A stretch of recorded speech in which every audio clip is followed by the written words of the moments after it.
चलो, both lines and plane, ठीक है। अब सेकंड क्लास है प्लेन का, तो क्लास सेकंड लेक्चर 1। तो एक बार रिवाइज करवा दूं क्या, हम लोगों ने क्या क्या किया है। हम लोगों ने देखो, मतलब पूरा रिवाइज नहीं कराऊंगा, मतलब हम लोगों ने स्ट्रेट लाइन 3D में हम लोगों ने क्या क्या देखा है। 3D में हम लोगों ने स्ट्रेट लाइन देखा है और हमने प्लेन देखा है अभी तक। हम लोगों ने देखा है कि जब x minus x1 by a1 is equal to y minus y1 by b1 is equal to z minus z1 by c1 होता है, तो ये स्ट्रेट लाइन रिप्रेजेंट करता है जिसका पोजीशन मतलब वो कहां से पास कर रहा है, x1 y1 z1, और जिसका डायरेक्शन रेशियो क्या है, a1 b1 और c1 है। मतलब ऊपर वाला पोजीशन देता है, नीचे वाला डायरेक्शन रेशियो देता है। सेम चीज हम लोगों ने देखा था जब ax plus b y plus c z plus d is equal to लिखा जाता है, तो ये इक्वेशन ऑफ प्लेन देता है। कैसा, ये प्लेन जिसका नॉर्मल का डायरेक्शन रेशियो मुझे पता है ए बी सी होता है। तो चलो तो शुरू करते हैं। तो शुरुआत कर रहा हूं मैं, ठीक है, जिस चैप्टर से, जिस टॉपिक से, वो टॉपिक है coplanarity of 4 vectors. 3 non coplanar point अगर तुम्हें दिया हुआ है तो तुम हर समय एक ट्रायंगल बना पाओगे। ट्रायंगल एक प्लेन फिगर है, इसे प्लेनर फिगर कहा जाता है। उसे अगर तुम एक्सपेंड कर दोगे तो तुम्हें ये वाला प्लेन मिल जाएगा। 4 पॉइंट जरूरी नहीं है कि वो हर समय तुम्हें एक प्लेन में लाई करे, क्योंकि 4 पॉइंट एक टेट्राहेड्रॉन भी दे सकता है, और टेट्राहेड्रॉन जो होता है उसमें ये जो एक पॉइंट होता है पॉइंट डी, ये आउटसाइड लाई कर रहा है। तो जब ऐसा होता है, मतलब जब तुम एक टेट्राहेड्रॉन बना रहे हो, इसका मतलब होता है कि ए बी सी डी ये एक नॉन को प्लानर पॉइंट्स हैं। मगर अगर यहाँ पे एक पॉइंट डी है, मतलब तुम एक क्वाड्रेटर बना पा रहे हो मान के चलो, तब तुम बोलोगे ए बी सी डी जो है वो कोप्लानर होता है। तो अगर 4 पॉइंट दिया तुम्हें कोप्लानरिटी प्रूफ करने के लिए बोला जा रहा है, तो इसका बेस्ट टेक्निक क्या होगा, क्योंकि तुम्हें ये 3 पॉइंट पता है तो तुम ये 3 पॉइंट से इस प्लेन का इक्वेशन निकाल पाओगे। डी अगर उसे सेटिस्फाई करता है तो वो कोप्लानर होगा। यहाँ पे जब तुम इस प्लेन का इक्वेशन निकालोगे तो डी से सेटिस्फाई नहीं करेगा, तो वो नॉन कोप्लानर हो जाता है। जैसे अगर एक सम तुमसे पूछूं, problem is the point 0 -1 -1 -4 4 4 5 1 and 3 9 4 are coplanar. If so, find equation of plane containing them.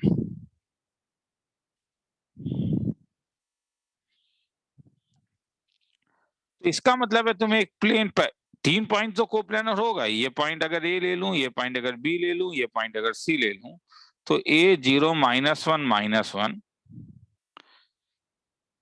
B -4 4, सी 4 5 1, इससे तो एक प्लेन पास करेगा ही ये 3 पॉइंट से। तो ये इसका तरीका क्या था, तो इसका तरीका ये था, याद अगर है तो ये था कि equation of any plane passing through a 0 -1 -1 is a times of x minus small a small b small c, direction ratio of the normal था, y minus y1 plus c direction ratio और point form कहते थे। तो अगर A0 -1 इससे satisfy करेगा, ये point इसमें लाई करेगा, ये वाला पॉइंट जो है वो x1, y1 और z1 का पॉइंट है, तो ये x -0 plus b times of y plus 1 plus c times of z plus 1 equal to 0। तो हेंस इक्वेशन ऑफ प्लेन जो अभी तुम्हारा निकला वो निकला a times of x -0 b times of y plus 1 c times of z plus 1 equal to 0। अब ये वाला जो है A जो है वो B से पास कर रहा है, तो B से क्या करेगा? इसका मतलब है B जो पॉइंट है -4,4,4 ये लाइज ऑन 1 करता है, मतलब A times of -4 minus B times of 4 plus 1 plus C times of 4 plus 1 equal to 0। तो ये -4A plus 5B plus 5C equal to 0 make it number 2। वैसे ही C जो पॉइंट होगा 4, 5, 1 वो कहां पे लाई करता है? Lies on 1। तो ये अगर यहाँ पे लाई करेगा तो ये A times of 4 minus 0 B times of 5 plus 1 C times of 1 plus 1 0 होगा। तो this implies 4A 5 plus 1 6B plus twice C is equal to 0। इसे नंबर 3 दे दो। अब एबीसी निकालने का क्या टेक्निक था, याद आ रहा है थोड़ा सा? Cross multiplication method. मतलब तुम्हें क्या मिला? तुम्हें दो केस मिला। एक क्या मिला? 2 से तुम्हें जो मिला वो क्या मिला? वो तुम्हें मिला -4A plus 5B plus 5C equal to 0। और 3 से क्या मिला? अगर 2 से डिवाइड करोगे तो twice A plus size B plus C equal to 0। अगर क्रॉस मल्टीप्लाई लगाओगे तो A डिवाइडेड बाय 5 माइनस 5 3 जा 15 B डिवाइडेड बाय इस वाले में 5 2 जा 10 plus 4 is equal to C divided by minus 4 3 जा माइनस 12 माइनस 10। तो this implies A divided by -10 is equal to B by 14 is equal to C by -22। 2 से divide कर सकते हो A by -5 B by 7 C by -11। तो therefore ABC का value तुम्हारे पास आ गया। तो हेंस क्या ठीक है, इज इक्वल टू कुछ K डाल सकते हो। तो यहाँ से A का वैल्यू क्या आया? -5K। B का वैल्यू क्या आया? 7K। C का वैल्यू -11K। तो तुम्हारा 1 जो इक्वेशन है तुम्हें अब इसमें तुम पुटअप कर सकते हो, क्योंकि तुम इक्वेशन जानते हो। तुमने इक्वेशन ऑफ प्लेन जो था तुम्हारे पास 1 जो इंप्लाई कर रहा था वो था AX plus B times of Y plus 1 plus C times of Z plus 1 equal to 0। अगर ABC का वैल्यू इसमें डालोगे तो -5KX plus 7K times of Y plus 1 minus 11K Z plus 1 0। K से डिवाइड कर दो -5X plus 7 times of Y plus 1 minus 11 times of Z plus 1 equal to 0। अब क्या ये पॉइंट, ये अगर मैं इक्वेशन नंबर 4 ले लेता हूं तो अब मुझे दिखाना है, ये मुझे उस प्लेन का इक्वेशन मिल चुका है। यहाँ पे एक एक्स्ट्रा पॉइंट डी कह रहा है 394। तो बस अब चेकआउट करके देखो कि क्या ये इसे सेटिस्फाई कर रहा है। डी 394 इन 1 अगर मैं इन 4 अगर डालूं तो इसका लेफ्ट हैंड साइड क्या हो जा रहा है? -5 into 3 plus 7 into 9 plus 1 10 minus 11 into 4 plus 1 15। तो -15 plus 70 minus 55 70 minus 15 5 plus 5 6 70 minus 70 plus 70 0 जो राइट हैंड साइड है। तो तुम्हें क्या मिला? Left hand side is equal to right hand side. इसका मतलब ये जो डी पॉइंट है 394 ये कहाँ पे लाई कर रहा है? ये लाइज ऑन प्लेन है। तो हेंस दे आर कोप्लेनर। किसी को देखना है तो देख लो, फिर आगे चलेंगे।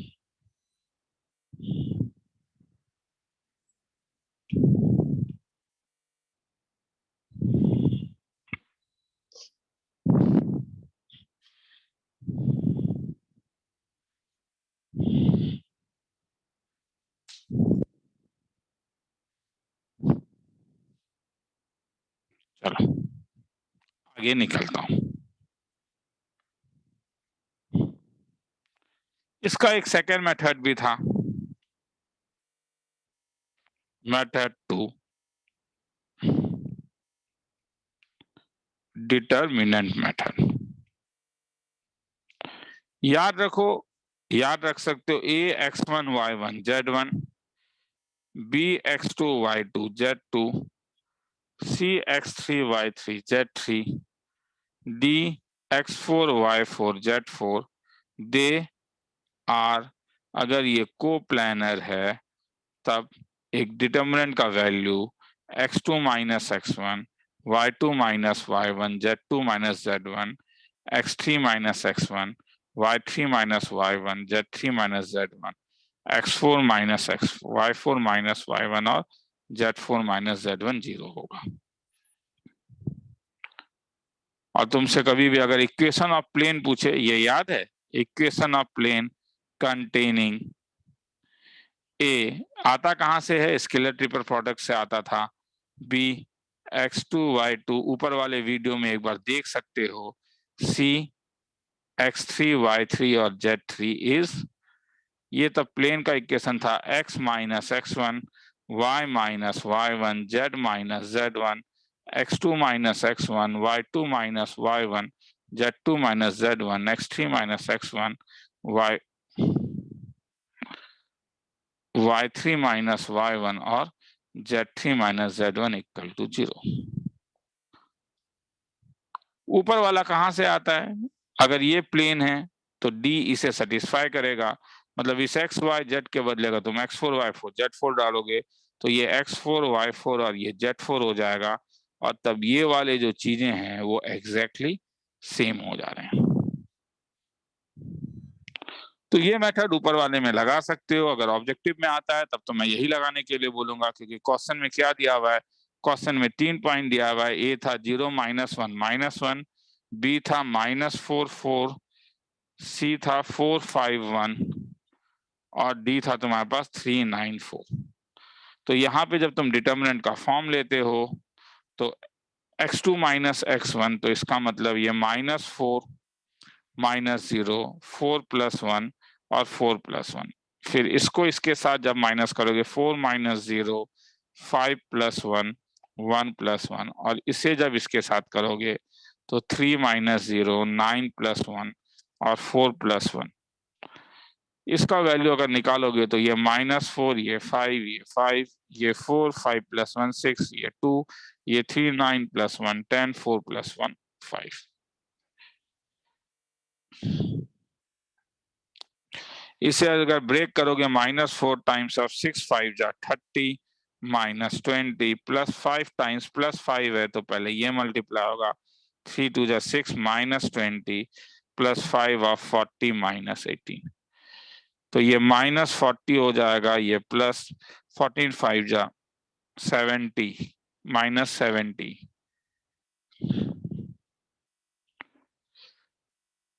प्लस 40 -18 तुम्हारे पास 22 × 5 इज इक्वल टू 110। तो -110 + 110 0 आ रहा है, तो हेंस इससे तुम्हें मिल गया पॉइंट्स आर कोप्लानर। तो जो काफी आसान तरीके से निकाल दिया। अब अगर ये इक्वेशन ऑफ प्लेन निकालने बोल रहा है तो कोई भी, अगर कोप्लानर है तो कोई भी 3 पॉइंट लेने से तुम प्लेन का इक्वेशन निकाल पाओगे। जैसे ए का वैल्यू 0 -1 -1 दिया हुआ है, बी का वैल्यू -4 4 दिया हुआ है, सी का वैल्यू 3 9 4 दिया हुआ है। तो प्लेन का इक्वेशन था x - x1 मतलब x - 0 y + 1 z + 1, x2 - x1 -4 -0 4 + 1 4 + 1 3 - 0 9 + 1 4 + 1 is equal to 0। खेला खत्म।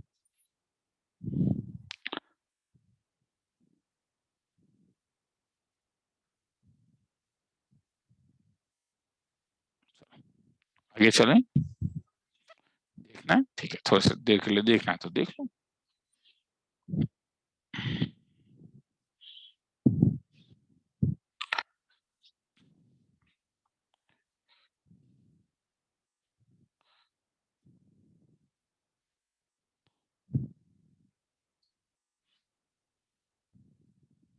चलो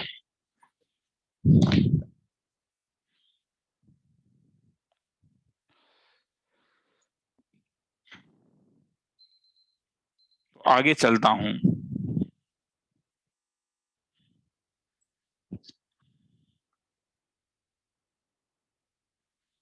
point of intersection of line and plane. तो अगर प्लेन लाइन के ऊपर लाइन नहीं कर रहा और पैरेलल नहीं है, तो जब तुम एक लाइन ऐसे खींचते हो तो उसका एक पॉइंट ऑफ इंटरसेक्शन मिलता है। बड़ा बेसिक लॉजिक है, बड़े आसान से निकल जाता है, ठीक है। तो अगर line does not lies on plane हो and not parallel to plane हो, तो उनका हर समय वन पॉइंट ऑफ इंटरसेक्शन निकलेगा। वो कैसे निकल सकता है? तो पहले एक सम करवा के दिखाता हूं। जैसे अगर मैं पूछूं कि find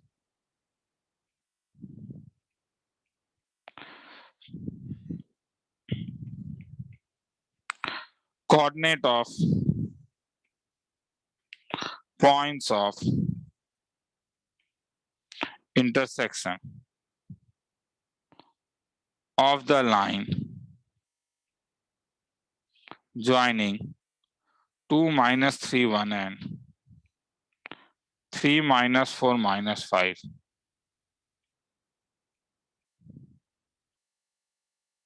with the plane twice x plus y plus z equal to 7।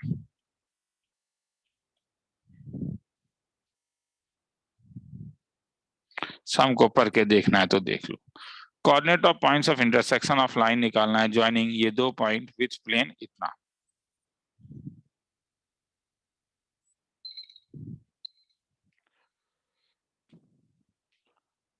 A point अगर 2 माइनस 3 1 दिया हुआ है, बी पॉइंट अगर 3 माइनस 4 माइनस 5 दिया हुआ है, समझ में आ रहा है? तो एक लाइन है, ये एक लाइन है जो पॉइंट ए से पास कर रहा है और पॉइंट बी से पास कर रहा है। बी अपोजिट भी लाई कर सकता है प्लेन के, उससे कोई लेना देना नहीं है। तो क्या तुम लाइन एल का इक्वेशन निकाल सकते हो अगर ये वाले लाइन को एल मानू तो? हाँ, 2 पॉइंट में तब equation of line A B कैसा दिखेगा? इसका फॉर्मूला था x minus x one by x two minus x one, y minus one by y two minus y one, z minus z one by z two minus z one. मतलब x minus two by three minus two, y plus three by minus four plus three, z minus one by minus five minus one. तो इसका मतलब x minus two by one equal to y plus three by minus one equal to z plus one by minus six. अब मेरा कहना है कि अगर मैं मान के चलूं कि ये P पॉइंट ऑफ इंटरसेक्शन है, तो P क्या, use a parametric form, is equal to lambda ले लेता हूं। तो पॉइंट, बिकॉज तब पॉइंट P कैसा दिखेगा अगर मैं P लैम्डा के करस्पॉन्डिंग मानू तो पॉइंट P जो दिखेगा जब तुम क्रॉस मल्टीप्लाई करोगे तो ये लैम्डा प्लस टू देगा। ये अगर इसके साथ करोगे तो ये तुम्हें माइनस लैम्डा माइनस थ्री देगा और minus six lambda plus one. ये लाइज ऑन प्लेन है, ये लाइज ऑन प्लेन, क्योंकि तब ये पॉइंट ऑफ इंटरसेक्शन है तो P दो जगह लाई कर रहा है। कहाँ पे? लाइन में भी लाई करेगा। तो लाइन में अगर लाई करेगा तो तुम क्या यूज करोगे? इसका पैरामेट्रिक फॉर्म। और अगर ये प्लेन में लाई करेगा तो प्लेन को क्या करेगा? ये सेटिस्फाइज। यही इसका एल्गोरिथम है कि तुम पैरामेट्रिक फॉर्म में पॉइंट निकाल लो और फिर वो सेटिस्फाई करेगा। लाइज ऑन प्लेन, तो प्लेन का इक्वेशन क्या है? प्लेन का इक्वेशन है twice x plus y plus z equal to 7। तो इसका मतलब 2 टाइम्स ऑफ ये पॉइंट इसे सेटिस्फाई करेगा। तो lambda plus two plus minus lambda minus three plus minus six lambda plus one equal to क्या? 7। तो हेंस इससे लैम्डा का वैल्यू निकालो, लैम्डा का वैल्यू माइनस वन आ गया। अगर लैम्डा माइनस वन आ गया तो पॉइंट P कितना आ गया? तब पॉइंट P तो माइनस वन प्लस टू हो गया, minus plus one minus three हो गया और प्लस सिक्स प्लस वन हो गया। तो हेंस P का वैल्यू हो गया वन माइनस टू और सेवन। तो hence this is the point of intersection. किसी को देखना है तो देख लो, कहीं डाउट है तो पूछो।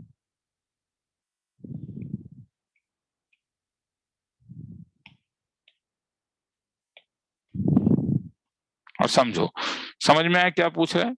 Find the coordinates of the point of intersection of line joining. कभी कभी डायरेक्टली लाइन का इक्वेशन भी दिया जा सकता है।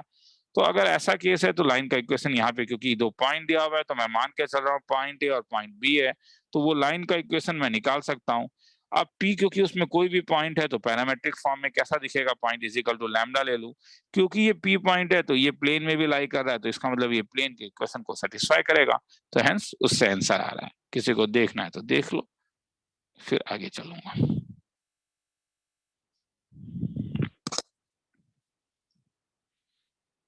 चलो आगे चलता हूँ। तो नीचे देखो थोड़ा सा नीचे तुम लोगों को वो मिल रहा है, क्या बोलते हैं, साथ में नो योर अंडरस्टैंडिंग की। क्या अगर तुम्हें ऐसा फील हो रहा है कि समझ में आया है, तो मेरे ख्याल में नीचे कुछ सम्स दिया हुआ है, एक बार ट्राई करके देख सकते हो। जैसे क्वेश्चन है, find the distance of the point A -231 from the plane x + 2 - z = 3 measured parallel to the line x - 1/2 y + 3/5 z - 2/6।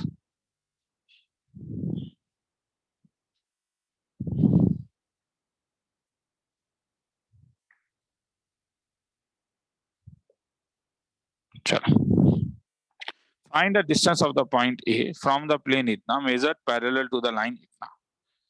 तो क्या कह रहा है, इसका मतलब है कि ये एक प्लेन है, ये एक पॉइंट ए है। ध्यान से देखो, परपेंडिकुलर डिस्टेंस नहीं पूछ रहा है, डिस्टेंस ऑफ पॉइंट ए पूछ रहा है। स्पेस में कोई एक ऐसा लाइन एग्जिस्ट करता है, इस लाइन का इक्वेशन दिया हुआ है x - 1/2 y + 3/5 और z - 2/6। ये जो ब्लू वाला लाइन तुम्हारे पास है, इस ब्लू लाइन के पैरेलल तुम ए से एक रेड लाइन खींचोगे, सच दैट ब्लू और रेड पैरेलल है। तो मुझे ये डिस्टेंस चाहिए, ये रेड लाइन सेगमेंट का डिस्टेंस। मतलब अगर मैं पॉइंट पी निकाल लूं तो मेरा काम हो गया, यूक्लिडियन डिस्टेंस लगा सकता हूं।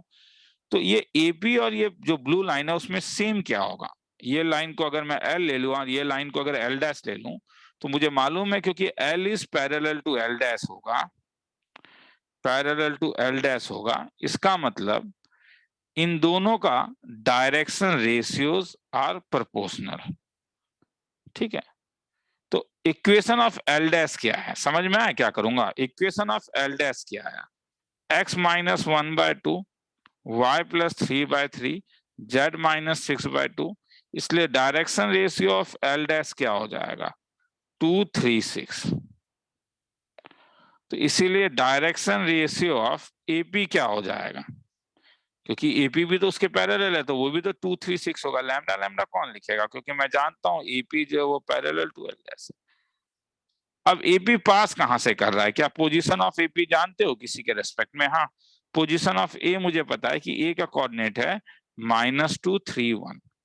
तो इस इंफॉर्मेशन से क्या मैं इक्वेशन ऑफ एपी निकाल सकता हूं आराम से, x - x1/a is equal to y - y1/b is equal to z - z1/c। मतलब x + 2/2 y - 3/3 z - 1/6।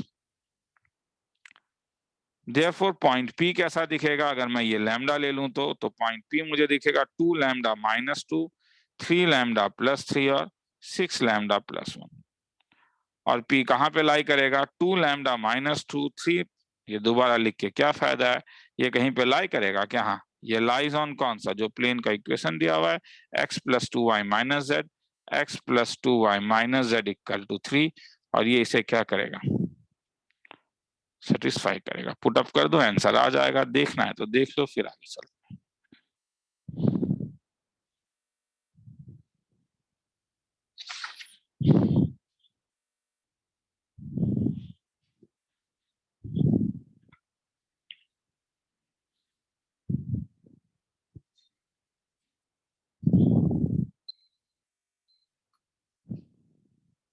आगे चलूं, चलो।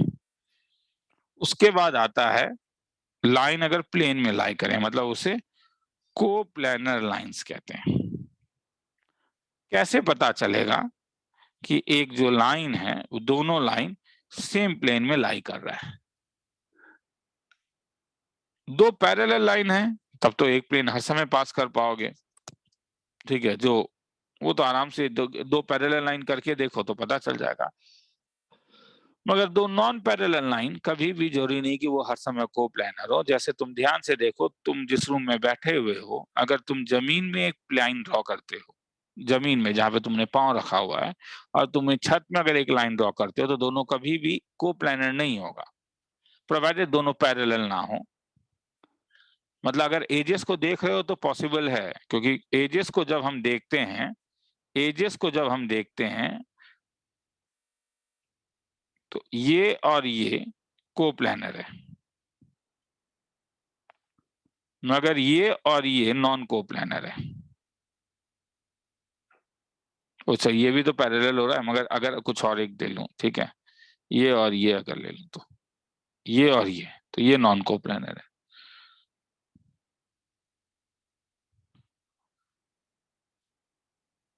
तो कब कोप्लानर होगा? मगर ये और सेम उसमें आ गया तो ये पैर कहाँ, नीचे वाला जो एक्स बनाया है, क्योंकि वो तो फिर नीचे जमीन में लाई कर रहा है, तो हाँ ये तो होगा।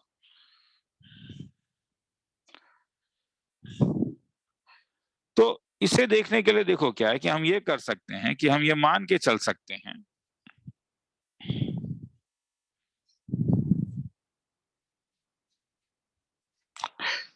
कि एक लाइन जो है अगर वो दूसरे, ठीक है, मैं कोशिश क्या करूंगा, देखो, एक प्लेन से एक लाइन का इक्वेशन निकालूंगा और दिखा दूंगा कि दूसरा वाला जो प्लेन लाइन है वो उसके ऊपर लाई कर रहा है। तो उसके लिए पहले मैं एक दूसरा एक सम करवाना चाह रहा हूं। Just wait a minute.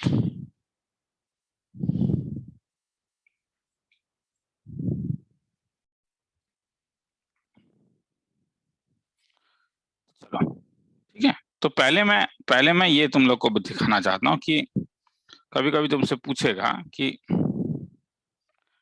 अगर लाइन लाइज इन प्लेन हो तो कैसे दिखेगा। तो problem, do the line x+1/3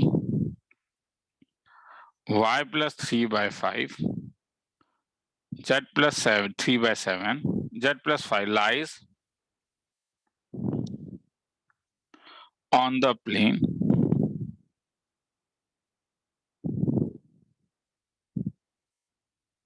दो मिनट रुक जाओ।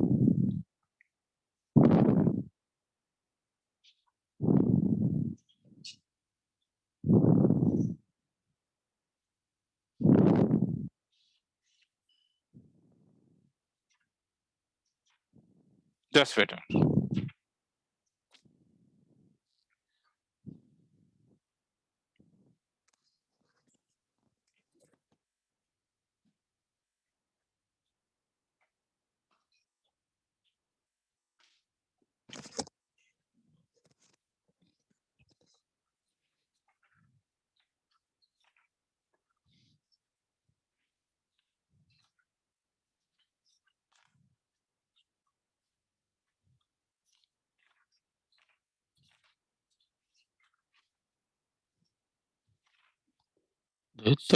Just wait. Lies on the plane x-2y, और ये लिखना भूल, ठीक है। ये दूसरा एक सम से मैं बना रहा हूँ, ये सम इज इक्वल टू 0। हाँ, तो चलो, तो देखो क्या होता है। हम लोगों ने इससे पहले देखा था कि अगर अगर प्लेन लाई के ऊपर लाई नहीं करता और पैरेलल है, तो उसका तुम्हें केवल कितना पॉइंट ऑफ इंटरसेक्शन मिलेगा? 1 पॉइंट ऑफ इंटरसेक्शन मिलेगा। मगर अगर प्लेन के ऊपर लाई करने लगे लाइन, तब तो हर पॉइंट ही जो तुम्हें मिल रहा है वही पॉइंट ऑफ इंटरसेक्शन है। तो मतलब तब ऐसा केस में तुम्हें तब मिलेगा इनफाइनाइट पॉइंट ऑफ इंटरसेक्शन, अगर लाइन लाइज ऑन प्लेन हो तो। अब इनफाइनाइट पॉइंट ऑफ इंटरसेक्शन कैसे मिलेगा, तो देखते हैं एक बार कैसे मिलेगा। तो ये एनी पॉइंट ऑन लाइन कैसा दिखेगा? गिवन क्या है? गिवन लाइन का इक्वेशन है x+1/3 y+3/5 z plus 5/7 is equal to k।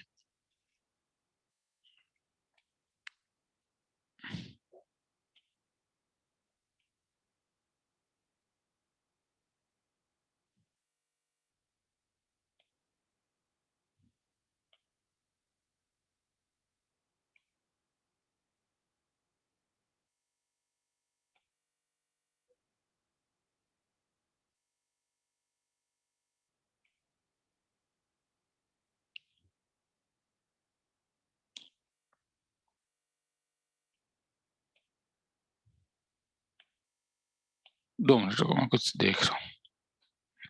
Just wait, ये माइंड मैप क्या है? चलो, मैं एक्चुअली मैं करने वाला था, कलर चेंज कर देता हूँ इसका। इससे क्या होता है कि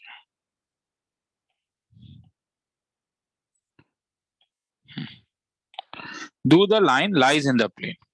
तो चलो, तो let L is equal to इतना, तो एनी पॉइंट ऑन लाइन कैसा दिखेगा? एनी पॉइंट ऑन लाइन दिखेगा तुम्हारे पास 3k-1, 5k-3 और 7k-5, जो कहां पे लाई करेगा? विच लाइज ऑन क्या? x - 2y + z = 0। तो ये इसे क्या करेगा? तो सपोज अगर ये इसमें लाई करे तो ये क्या दिखेगा? 3k-1 - 2 times of 5k-3 + 7k-5 = 0। तो 3k-1 - 10k +3 + 7k-5 = क्या? 0। 6 है। तो अल्टीमेटली तुम्हें क्या मिला? 3k - 7k, तो ये कैंसिल हो गया। 6 1 - 5 भी कैंसिल। 0 = 0। मतलब ये जो इक्वेशन है, इसका मतलब ये इक्वेशन जो है, ये equation satisfies for all k होगा। मतलब तुम k का जो भी वैल्यू डालो, ये पॉइंट जो होगा, ये पॉइंट उस प्लेन को हर समय सेटिस्फाई कर रहा है। तो इसका मतलब इनफाइनाइट में नहीं होगा, क्योंकि अगर 2 पॉइंट ही सेटिस्फाई कर रहा है, 2 पॉइंट से तो यूनिक लाइन जाएगा। तो इसका मतलब है कि all points on the line lies on a plane. तो इसका मतलब है कि लाइन लाइज ऑन प्लेन। आया समझ में? Very good. किसी को देखना है तो देख लो।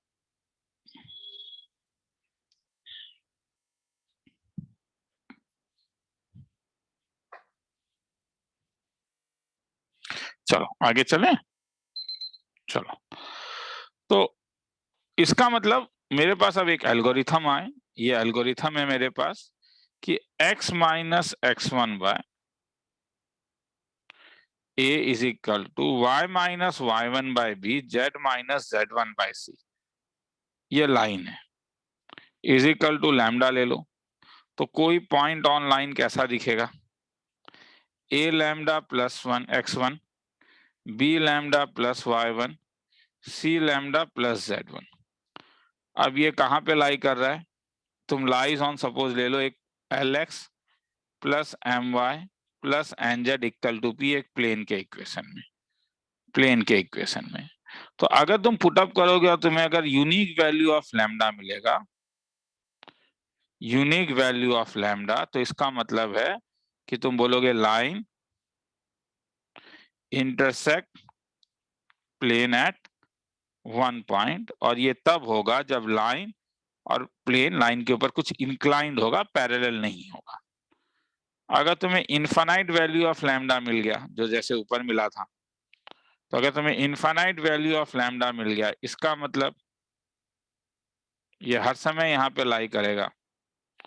तो दिस विल गिव यू, और एक लास्टली, ठीक है, कि लाइन लाइज ऑन प्लेन। मगर कभी कभी तुम्हें नो वैल्यू ऑफ लैम्डा में मिल सकता है। अब नो वैल्यू ऑफ लैम्डा तब मिलेगा अगर तुम्हारा प्लेन जो है वो जमीन है जहां पे तुम खड़े हो, और तुमने स्ट्रेट लाइन जो है वो ऊपर वाले छत में बना दिया है। मतलब ऐसे में तुम कहोगे line is parallel to plane, line parallel to plane. मगर ध्यान से देखो, लैंग्वेज में एक प्रॉब्लम है क्या? यहाँ पे भी तुम बोलोगे line parallel to plane, but इसलिए लिख लो does not lies in plane, lies on plane. किसी को लिखना है तो लिख लो, फिर आगे चलेंगे। तो ये एक इंपॉर्टेंट एल्गोरिथम है जिसे अगर याद रख पाओगे तो याद रखोगे।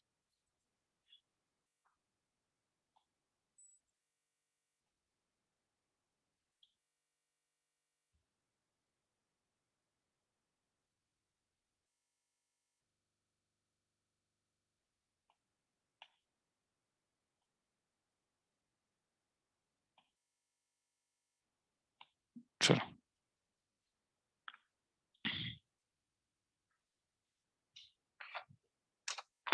2 मिनट रुको।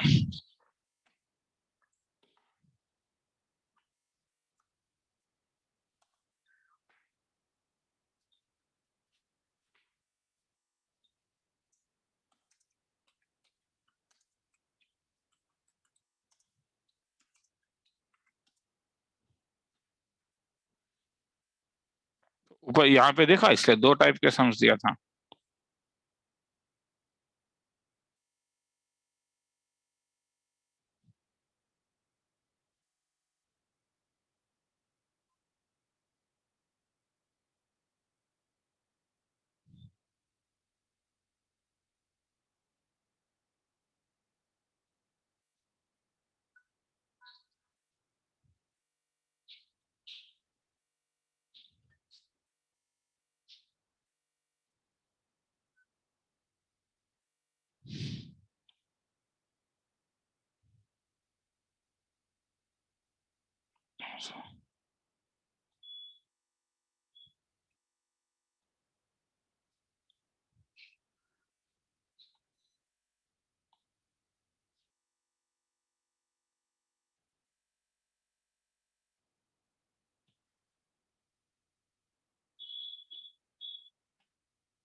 चलो ठीक है, आगे चलो।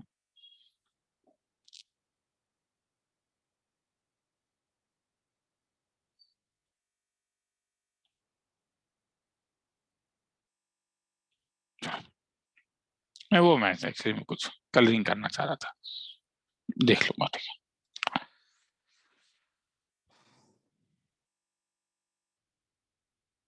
अब सेम जैसे, अब ठीक है, टाइम बर्बाद ना हो तो सेम सम में एक चीज बताता हूँ। ओरिजिनल सम ये था कि prove that the lines x plus 1/3 is equal to y plus 3/5 is equal to z plus 5/7 and x minus 2/1 equal to y minus 4/4 equal to z minus 6/7 are coplanar. तो मुझे प्रूफ करना है कि ये coplanar है। तो मैं एक काम करूंगा, देखो क्या,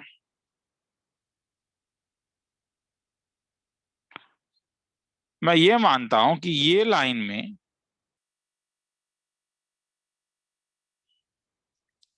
ये लाइन को कंटेन करने वाला मैं एक प्लेन बना सकता हूं। ये लाइन L1 ले लेता हूं। तो L1 कहां से पास कर रहा है? पोजीशन तो यहां से मिलेगा, ये +1 है, ये +3 है, ये +5 है, तो x माइनस x1 था, तो पोजीशन तुम्हें मिला -1, -3 और -5। इसका डायरेक्शन रेशियो क्या मिला? 3, 5, 7।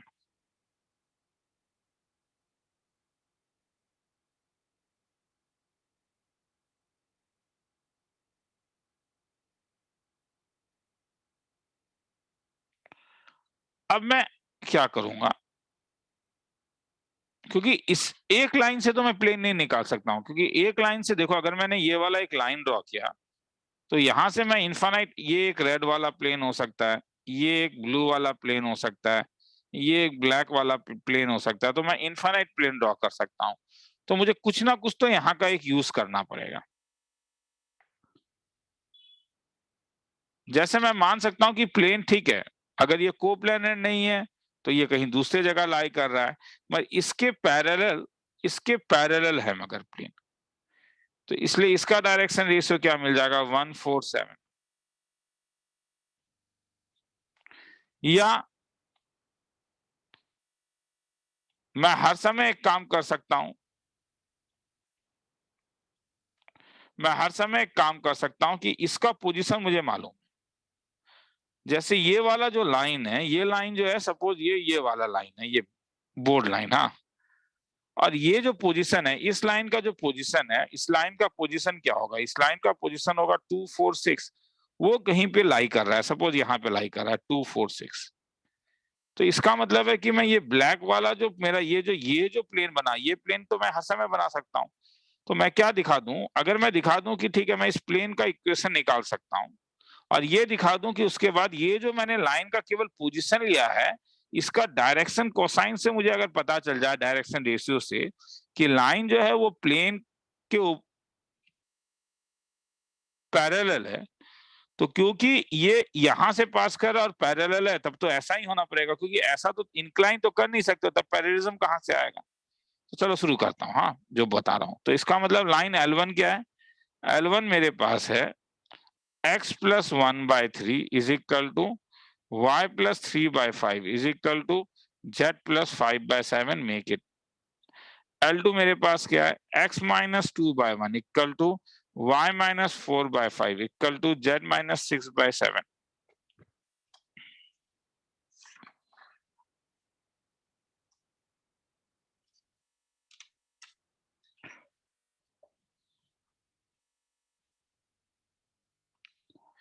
तो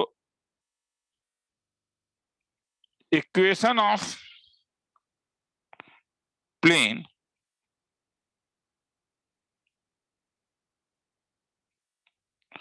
पासिंग थ्रू, एक काम करता हूं, ठीक है, मैंने भी एनसीईआरटी में देखा कि नहीं, एनसीईआरटी भी अगर डिटरमिनेंट को यूज कर रहा है तो इतना करने का जरूरत नहीं है, ये लंबा चौड़ा प्रोसेस हो जाएगा, उससे अच्छा ये है। चलो क्या कंडीशन निकालना हूं,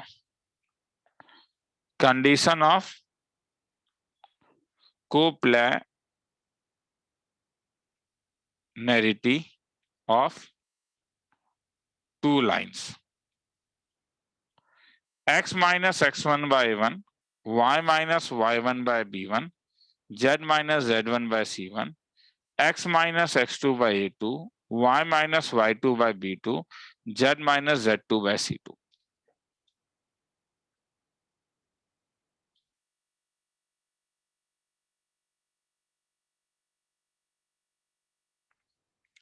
अगर ये दोनों लाइन कोप्लेनर है, इसका मतलब हुआ कि ये लाई कर रहा है x1 y1 z1, और ये दोनों पॉइंट उस प्लेन में लाई कर रहे हैं।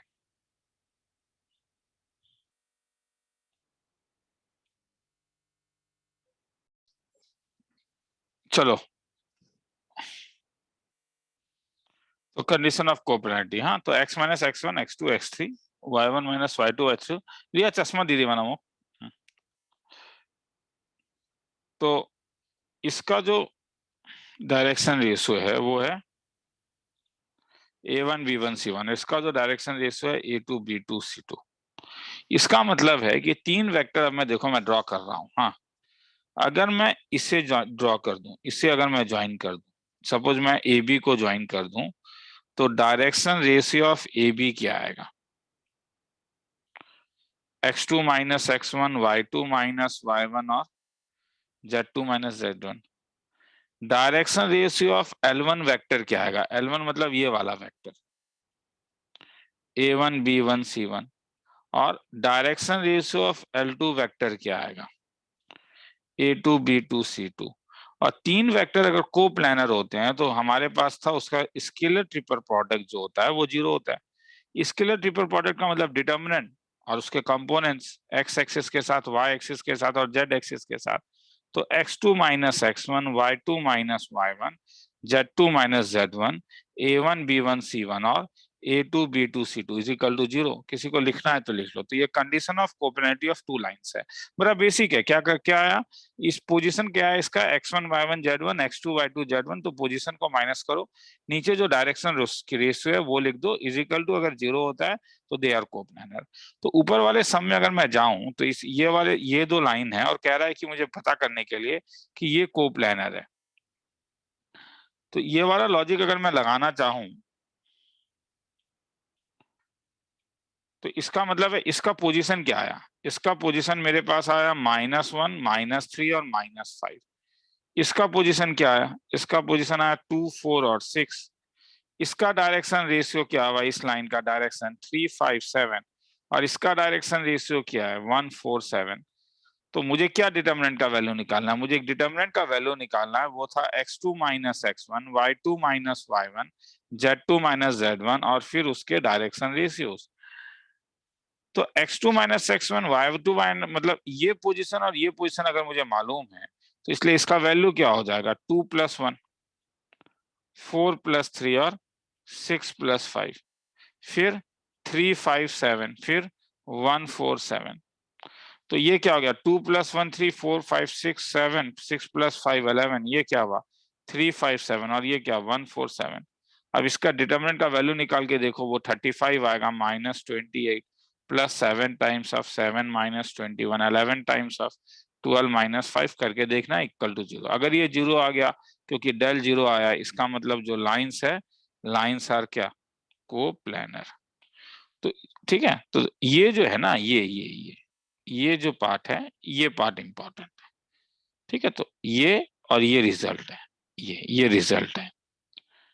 अब कभी कभी तुमसे क्या पूछेगा कि वो लाइन प्लेन का इक्वेशन निकालो, तो आगे चलो।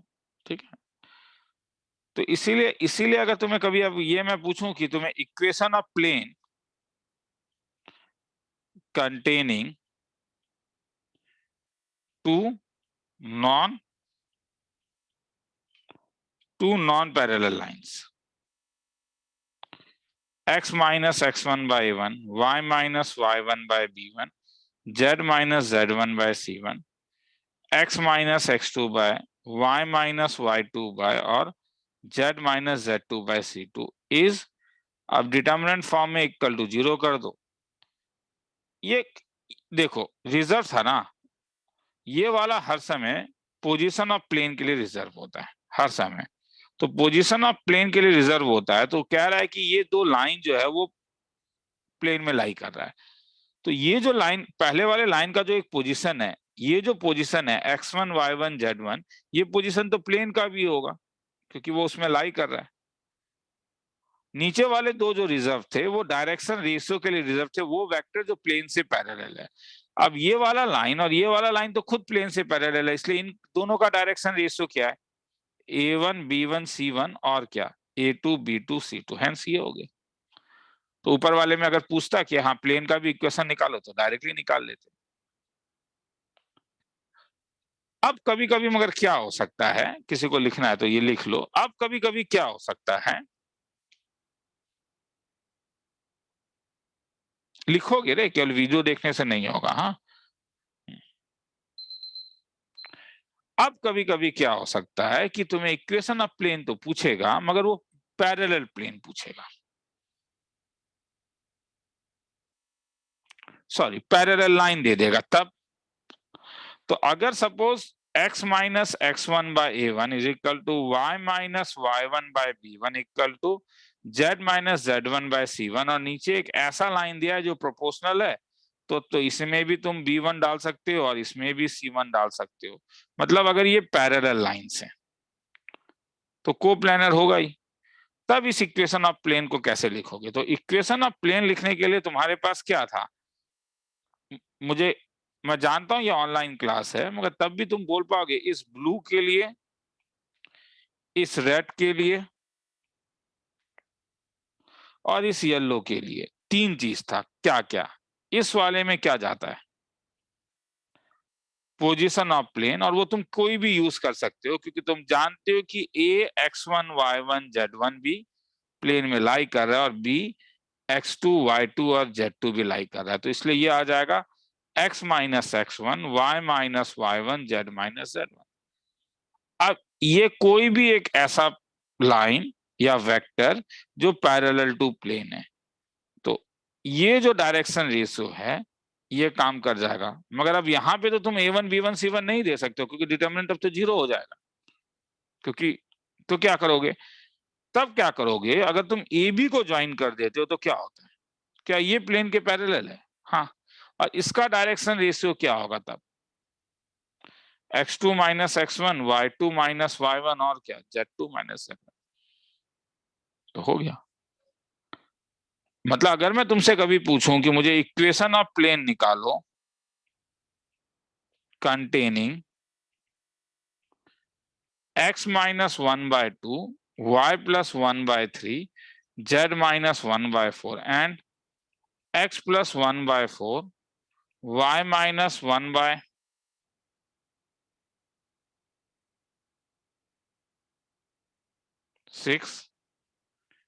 z plus 3/8। तो तुम्हें ऑब्जर्व करना होगा कि ये दो प्रोपोर्शनल है, मतलब ये पैरेलल लाइन है।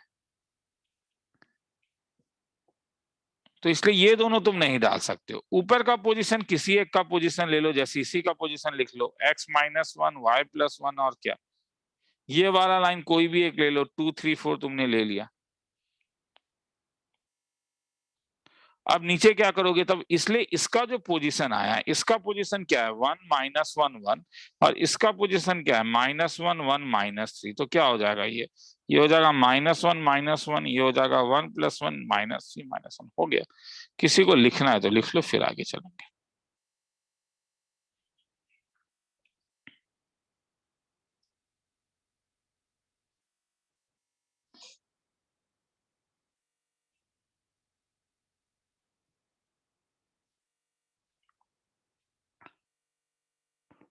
तो अब कभी कभी क्या होगा कि कभी कभी तुम्हें एक पॉइंट दे देगा, आगे चल रहा हूं, ठीक है। अब कभी कभी तुम्हें एक पॉइंट दे देगा, जैसे अब तुम्हें ऐसा कह सकता है कि find equation of plane containing a line, containing a line. तो जैसे find equation of plane which passes through 3, 0 and contains the line x minus 3/1, y minus 6/5, z minus 4/4। तो ये एक प्लेन है जो कहां से पास कर रहा है? A32, 0 से पास कर रहा है और एक लाइन को कंटेन कर रहा है। तो उसका पोजीशन क्या है? पोजीशन तो यहां से मिल जाएगा ना। क्या मिला? 3 6 और क्या 4, और इसका डायरेक्शन रेशियो क्या मिला? 1 5 4। तो उस प्लेन के इक्वेशन में ये डिटरमिनेंट के फॉर्म में लिख लो, क्या क्या हो जाएगा। ऊपर में किसी का भी पोजीशन लिख सकते हो, तो ये लाइन का पोजीशन से ज्यादा अच्छा क्या पोजीशन है? y माइनस 6 और क्या z माइनस 4। अब नीचे डायरेक्शन रेशियो लिख लो, क्या? 1 5 4। अब एक खाली जो बाकी है, सर क्या करेंगे? क्यों? अगर मैं ए बी को ज्वाइन करूं, ये भी तो प्लेन में ही लाई कर रहा है, मतलब प्लेन के पैरेलल है, तो ये कैसा दिखेगा? 3 माइनस 3, और ये 6 है, ये 2 है, तो कैसा दिखेगा? 6 माइनस 2 और 4 माइनस 0। खेला खत्म।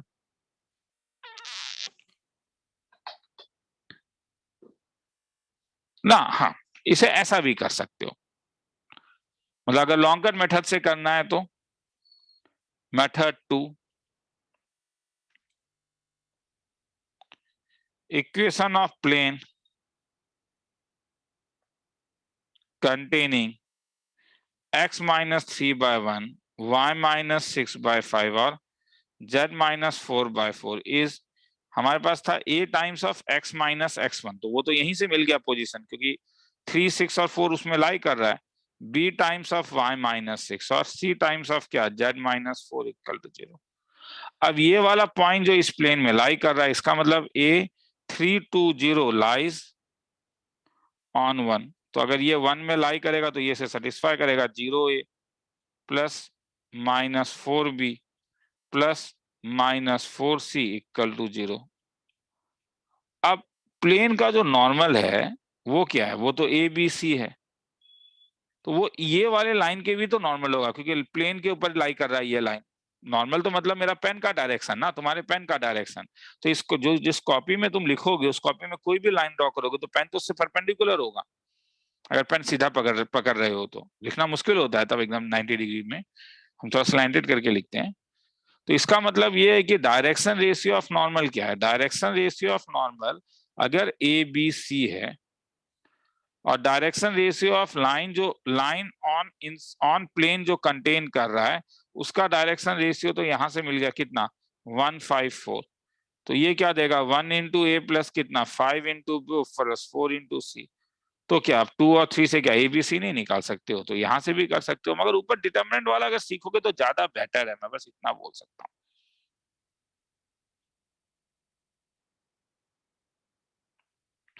तो अब मगर ठीक है, तो नीचे वाला थ्योरी जानना सर क्यों जरूरी है? तब नहीं, जरूरी इसलिए है थ्योरी जानना क्योंकि तुम्हें कब अब ये सम अगर मैं दे दूं कि let the line x minus 2/3, y minus 1/5, z plus 2/2 lies in the plane x plus 3y minus alpha z plus beta is equal to 0. Then find alpha and beta. तो अब यहाँ पे वो डिटरमिनेंट वाला थ्योरी से तो नहीं हो पाएगा, क्योंकि यहाँ पे तो अब तुम्हें सोचना होगा कि ये पॉइंट है, ये पॉइंट क्या निकला, ये लाइन का पोजीशन क्या निकला, ये लाइन का पोजीशन निकला 2 1 -2, इसका डायरेक्शन रेशियो क्या निकला 3 -5 और 2। तो तुम्हारे पास क्या क्या कंडीशन होगा? प्लेन का इक्वेशन क्या है? प्लेन का इक्वेशन है x plus 3y minus alpha z plus beta equal to 0। तो इसलिए इसका डायरेक्शन रेशियो क्या है, 1 3 और कितना माइनस अल्फा। तो इसलिए डायरेक्शन रेशियो ऑफ नॉर्मल क्या होगा? डायरेक्शन रेशियो ऑफ नॉर्मल है 1 3 और कितना minus alpha. Direction ratio of line क्या है? डायरेक्शन रेशियो ऑफ लाइन है 3 -5 और 2। तो नॉर्मल क्या होगा? Line normal perpendicular to line है, इसका मतलब इनका जो 3 इंटू 1 प्लस 3 into -5 plus 2 into minus alpha 0 होगा। समझ में आ रहा है ना? a1 a2 plus b1 b2 plus c1 c2 क्या होगा? 0 होगा। तो इससे अल्फा का वैल्यू निकल गया। अब और एक कैसे निकलेगा? अब क्या यूज नहीं किया अभी तक, ये जो पॉइंट है वो कहाँ पे लाई कर रहा है? इस प्लेन में लाई कर रहा है। तो इससे क्या हो जाएगा? इसका मतलब वो जो पॉइंट दिया हुआ है 2 -2, ये कहाँ पे लाई कर रहा है? ये lies on x plus 3y minus alpha z plus beta equal to 0। तो पुट अप कर दो, तो 2 + 3 minus plus twice alpha plus beta is equal to 0। तो इससे किसका वैल्यू आ जाएगा? बीटा का आ जाएगा। ध्यान से देखो एक बार।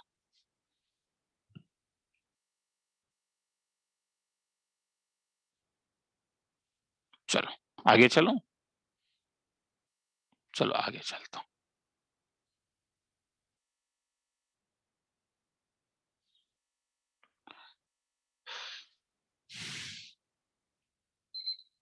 प्रॉब्लम, तो अब जो थ्योरी है वो थ्योरी है image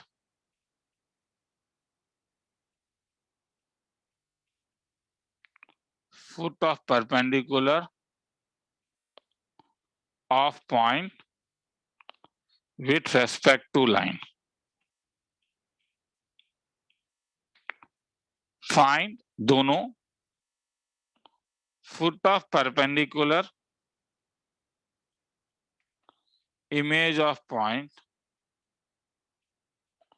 of the point A 2 -1 3 with respect to plane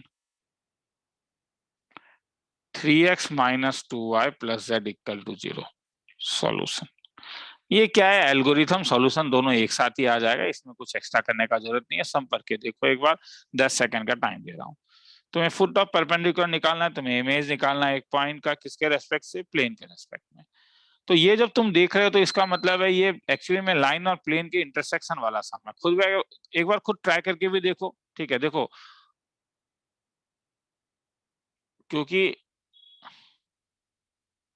थोड़ा सा नॉन नेचुरल सॉल्यूशन है, क्वेश्चन हुआ है तुम लोगों के साथ कोविड आके, तो नॉन नेचुरल भी होगा कि क्लास में रहता तो तुम लोग को करने के लिए बोलता, तो क्या करोगे? तुम्हें मतलब क्या निकालना है? ये फुट ऑफ परपेंडिकुलर है, ये परपेंडिकुलर, ये एम है।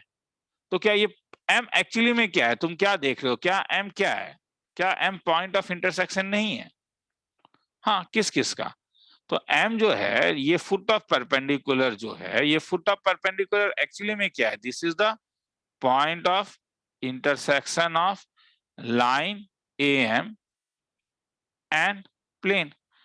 तो प्लेन का तो इक्वेशन मालूम है, क्या लाइन AM का इक्वेशन मालूम है? लाइन AM का इक्वेशन निकालने के लिए तुम्हें क्या क्या चाहिए? किसी भी लाइन का इक्वेशन निकालने के तुम्हें हर समय दो चीज चाहिए होता है। एक उसका पोजीशन जो तुम्हें मालूम है, ये उसका पोजीशन है, और एक इसका डायरेक्शन रेशियो। क्या तुम प्लेन का तो ये तो फुट ऑफ परपेंडिकुलर है, तो इसके नॉर्मल का डायरेक्शन रेशियो क्या था? ये था 3 - 2 1। तो क्योंकि ये तब अगर फुट ऑफ परपेंडिकुलर है तो ये तो इसके पैरेलल हो गया, तो इसलिए इसका भी डायरेक्शन रेशियो हो गया 3 - 2 1। तो क्योंकि मैं जानता हूं कि direction ratio of normal to plane क्या होगा, direction ratio of normal to plane जो था वो उसका कोफिशिएंट होता था। तो वो कैसा दिखेगा? वो दिखेगा 3 - 2 और 1। तो इसीलिए डायरेक्शन रेशियो ऑफ AM भी क्या दिखेगा, क्योंकि AM नॉर्मल के पैरेलल है, तो वो भी 3 - 2 1 दिखेगा, क्योंकि AM जो है वो पैरेलल टू नॉर्मल है। क्या पोजीशन ऑफ ए मालूम है? हाँ, पोजीशन ऑफ ए तुम जानते हो, ए का पॉइंट तुम्हारे पास है 2 - 1 3। तो क्या तुम इससे इक्वेशन ऑफ AM निकाल सकते हो? क्योंकि जब तक तुम इक्वेशन नहीं निकालोगे तब तक तुम पॉइंट ऑफ इंटरसेक्शन कैसे निकालोगे? तो ये x - 2/3 y + 1/-2 is equal to z - 3/1 is equal to क्या ले लूं? k। तो m कैसा दिखेगा? तब पैरामेट्रिक फॉर्म को यूज करो, 3k + 2 क्या -2k - 1 और क्या k + 3, और वो कहां पे लाई करेगा? लाइज ऑन किस में? Lies on 3x - 2y + z = 0। तो ये अगर इसके ऊपर लाई कर रहा है तो 3 टाइम्स ऑफ क्या 3k + 12 -2 टाइम्स ऑफ क्या -2k - 1 + k + 3 = 0।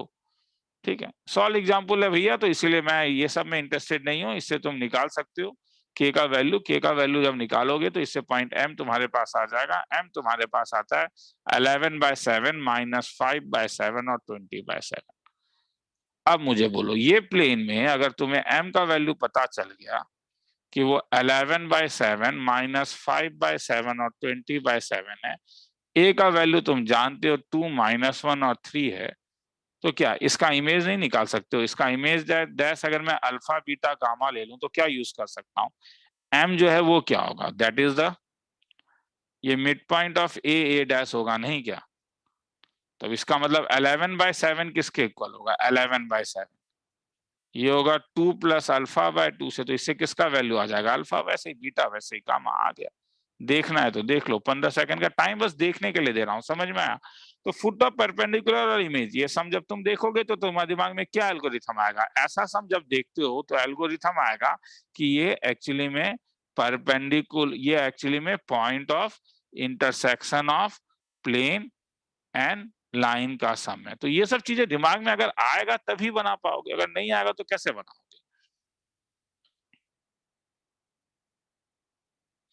चलो,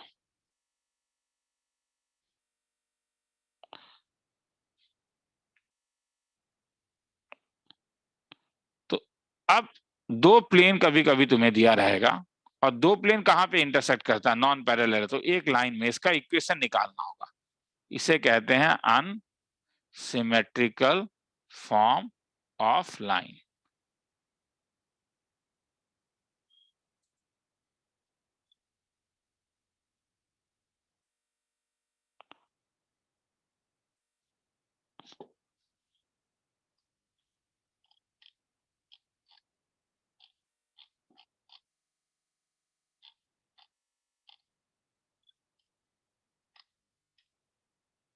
2 मिनट।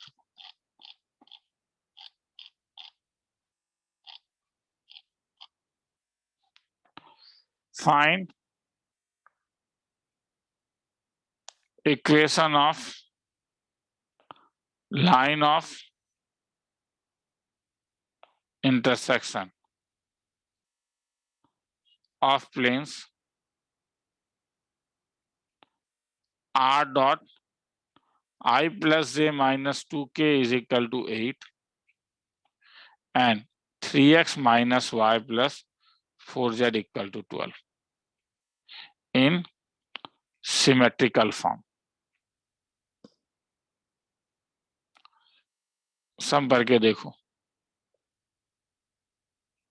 इक्वेशन ऑफ लाइन निकालना है, कौन से फॉर्म में? सिमेट्रिकल फॉर्म में। तो सबसे पहले दिमाग में क्या आ रहा है? हाँ, कि सर सिमेट्रिकल फॉर्म ही नहीं पता है, क्या निकालें? एग्जैक्टली सिमेट्रिकल फॉर्म का मतलब होता है वो फॉर्म जो तुम जानते हो, x minus x one by one equal to y minus y one by v one z minus z one by c, और x2 minus x one by x2 minus x one, y minus y one by y two minus y one, z minus z one by z two minus z one. तो मैंने दो तरीके से मैं निकालूंगा, मगर सबसे पहले तो मुझे ये प्रॉब्लम है रे कि ये वाला जो पॉइंट है ये अभी कार्टेशियन फॉर्म में नहीं है, वेक्टर फॉर्म में है।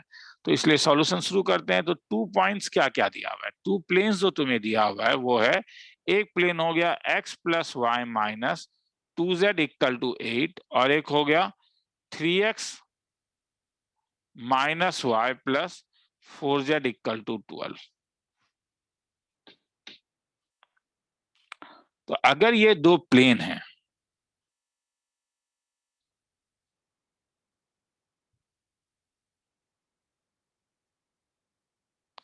तो ये दो प्लेन है, सपोज ये प्लेन है, एक ये प्लेन है, इसे पाई वन मानता हूं, और ये प्लेन है पाई टू। तो ये लाइन का इक्वेशन निकालना है। तो मैं मान के चलता हूं कि इस लाइन का जो let direction ratio of line of intersection be a b और सी, वेरी गुड। मगर इसका मतलब है कि लाइन जो है वो तो पॉइंट ऑफ, अगर वो लाइन ऑफ इंटरसेक्शन है तो वो तो पाई वन में लाई कर रहा है ना, इस वाले में। तो line lies on plane one, तो प्लेन वन में अगर लाइज करेगा तो डायरेक्शन रेशियो ऑफ लाइन, तो लाइन जो होगा वो परपेंडिकुलर टू द नॉर्मल होगा, नहीं क्या? अब इस लाइन का डायरेक्शन रेशियो क्या दिया हुआ है, 1 1 और क्या -2, नहीं सॉरी, लाइन का डायरेक्शन रेशियो तो मैंने क्या लिया, लाइन का डायरेक्शन रेशियो मैंने लिया है ए बी और क्या सी। नॉर्मल का डायरेक्शन रेशियो क्या लिया है, 1 1 और क्या -2। तो इसका मतलब मुझे क्या मिलेगा, इससे एक कंडीशन मिला, क्या कंडीशन मिला, a plus b minus twice c equal to 0, इसे 3 ले लेता हूं। मगर सिमिलरली तो तुम बोलोगे लाइन कहां पे लाई करेगा, लाइज ऑन प्लेन 3 भी तो लाई करेगा ना। प्लेन 2 में अगर लाई कर रहा है तो इसका मतलब है इसका जो direction ratio of the normal है, और ये जो एबीसी है, इसको भी जब तुम करस्पॉन्डिंग मल्टीप्लाई करोगे, मतलब 3 से माइनस बी प्लस 4c, वो भी 0 देगा, नहीं क्या? अब इससे एबीसी निकालने का तो तरीका था a divided by 4 -2, b divided by -6 -4, c divided by -1 -3, मतलब a by 2 is equal to b by -10 is equal to c bye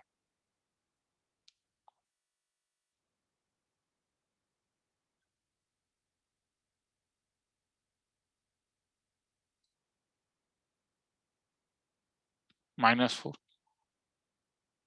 तो इसका मतलब डायरेक्शन रेशियो ऑफ लाइन क्या हुआ, 2 से अगर डिवाइड कर दोगे तो 1 -5 और -2, ठीक है। अब पोजीशन कैसे निकालें? अब पोजीशन निकालने के लिए क्या तरीका है, देखो ये जो प्लेन है, मैं नीचे दोबारा ड्रॉ कर रहा हूं, ठीक है, यहां तक समझ में आया? ये जो प्लेन है, ये प्लेन कभी ना कभी एक्स एक्सिस को काटेगा, एक्स वाई प्लेन को काटेगा। ये लाइन जब एक्स वाई प्लेन को काटेगा, ये लाइन अगर एक्स वाई प्लेन को काटेगा, अगर उसके पैरेलल नहीं है तो पॉइंट ऑफ इंटरसेक्शन, पैरेलल अगर है तो पॉइंट ऑफ इंटरसेक्शन ऐसे ही नहीं मिलेगा, उस वाले पॉइंट में जेड 0 होता है। इसका मतलब है कि इस पॉइंट को मैं अगर मान के चलूं कि ये पॉइंट मेरा अल्फा बीटा और तब 0 है, तो ये पॉइंट कहां पे लाई कर रहा है, ए। प्लेन भी तो इनफाइनाइट है ना रे, प्लेन भी तो इनफाइनाइट है, प्लेन यहाँ पे खत्म थोड़ी ना हो रहा है, ये प्लेन है और ये प्लेन है, नहीं क्या? तो ये जो ए पॉइंट है अल्फा बीटा 0, ये लाइज ऑन बोथ प्लेन होगा। अगर ये दोनों प्लेन में लाई करेगा तो उसको सेटिस्फाई करेगा। तो अल्फा बीटा अगर 0 इसमें डालोगे तो ये alpha plus beta is equal to 8 आ जाएगा, यहाँ पे थ्राइस अल्फा माइनस बीटा आएगा। तो you get alpha plus beta is equal to 8 and thrice alpha minus beta is equal to 12। Solve करके देखोगे तो अल्फा का वैल्यू 5, बीटा का वैल्यू 3। तो इसका मतलब तुम्हें पोजीशन ऑफ लाइन पता चल गया, वो कहां से पास कर रहा है। पोजीशन ऑफ लाइन जो है, ये जो लाइन है वो अल्फा बीटा 0 से पास कर रहा है, तो पोजीशन ऑफ लाइन जो होगा वो हो गया 5,3,0। और डायरेक्शन रेशियो ऑफ लाइन क्या हो गया, डायरेक्शन रेशियो ऑफ लाइन हो गया 1 -5 और -2। तो हेंस इक्वेशन ऑफ लाइन क्या हो जाएगा, तो इक्वेशन ऑफ लाइन हो जाएगा x -5 divided by 1 equal to y -3 by -5, 0 by -2। खेला खत्म। देखना है तो देख लो, फिर आगे चलो।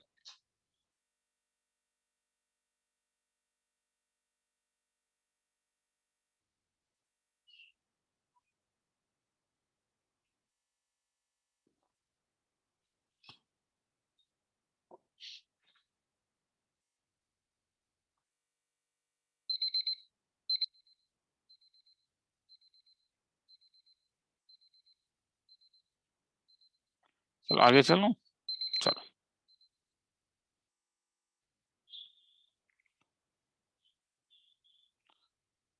Angle between line and plane. Suppose ये एक प्लेन है जिसका डायरेक्शन रेशियो ABC है, ये एक लाइन है जिसका डायरेक्शन रेशियो LM और N। तो प्लेन का तो डायरेक्शन रेशियो होगा नहीं। प्लेन का इक्वेशन अगर AX + BY + CZ = D है, तो प्लेन का तो डायरेक्शन रेशियो होगा नहीं, उसके नॉर्मल का ही डायरेक्शन रेशियो होगा तुम्हारे पास। पर एंगल जो है वो प्लेन और लाइन के बीच का निकालने बोल रहा है। मगर क्योंकि तुम्हें ये जो चीज पता है, ये जो चीज पता है, ये तो ये वाला पॉइंट होगा ना, 90 - थीटा होगा ना ये तो, क्योंकि तुम तो इसी का एंगल निकाल सकते हो ना। तो cos 90 - थीटा का वैल्यू क्या हो गया, ये हो गया LA + MB + NC divided by √, of formula क्या था, L² M² N² और क्या, A² B²। हेंस बस यही अंतर है, समझ में आया। अभी तक जब भी तुम एंगल निकालते थे वो कॉस के टर्म में आता था, मगर यहाँ पे साइन के टर्म। और ये कोई बहुत बड़ी बात नहीं है। रीजन ये है कि फॉर्मूला जब तुम लगा रहे हो तो वो प्लेन के अलोंग का फॉर्मूला नहीं लग रहा है, वो इस ट्रायंगल में लग रहा है जिसका एंगल 90 - थीटा है। तो इसलिए साइन 90 - कॉस 90 - थीटा तो साइन थीटा हो जाएगा। तो इसीलिए अगर अब मैं तुमसे कभी पूछूं कि फाइन, मुझे सपोज मुझे चाहिए angle between plane x - 1/3, y - 2/5, z + 1/6 and angle between line and plane thrice x + twice y + 4z = 8। तो तुम क्या जानते हो, डायरेक्शन रेशियो ऑफ लाइन कितना आया, direction ratio of line 356। Direction ratio of normal to plane क्या आया, normal to plane 324। तो एंगल बिटवीन देम अगर मैं थीटा ले लूं तो फॉर्मूला वही है, मगर वो अब साइन थीटा देता है। क्या, 3 × 3 + 5 × 2 + 4 × 6 बाय √, 3² + 5² + 6² √, 3², 2², 4² निकाल के देख सकते हो। तो बस यही याद रखना कि जब तुम angle between line and plane निकालते हो तो तुम साइन थीटा निकलता है, कॉस थीटा नहीं। 10 सेकंड दे रहा हूं लिखने के लिए, नहीं रे 10 सेकंड में लिख कैसे पाओगे, वो तो ना पॉसिबल।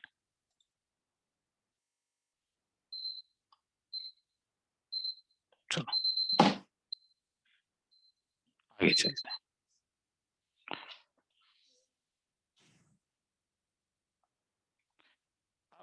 इक्वेशन ऑफ प्लेन, कभी कभी तुम एक ऐसा इक्वेशन लिखोगे a + λu + γv। हाँ,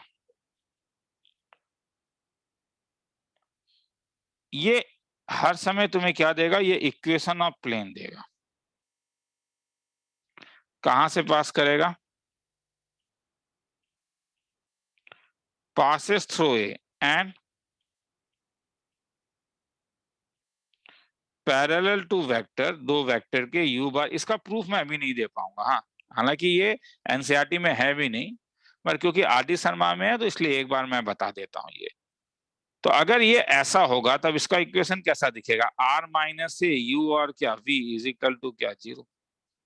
बहुत बड़ा बात नहीं है, कोप्लानर वेक्टर का एक छोटा सा प्रॉपर्टी है कि तुम उसे यू और वी के टर्म में लिख सकते हो, तो डिटरमिनेंट के फॉर्म में लिख सकते हो। मतलब अब अगर मैं तुमसे कभी पूछूं कि तुमसे पूछूं कि find equation of plane in standard form मुझे चाहिए, मगर यहाँ पे आर बार का वैल्यू दिया हुआ है आई प्लस जे माइनस के plus lambda times of 2i plus 2j minus के प्लस के टाइम्स ऑफ आई माइनस जे।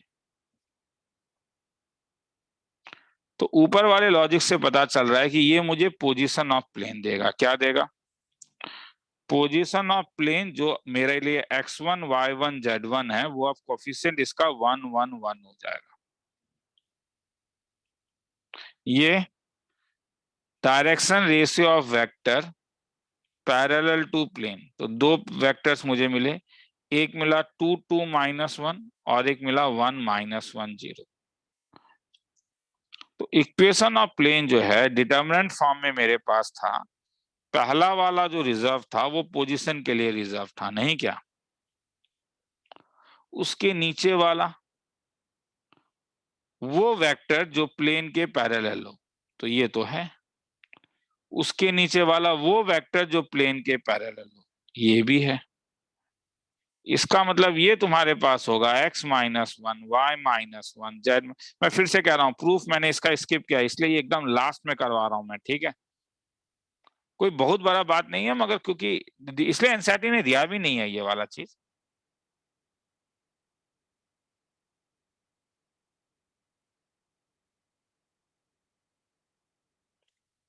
चलो ठीक है, मगर क्योंकि आरडी ने दिया हुआ है तो मैंने एक बार कहा दिया, तो चलो यहीं पे खत्म करते हैं इस चीज को।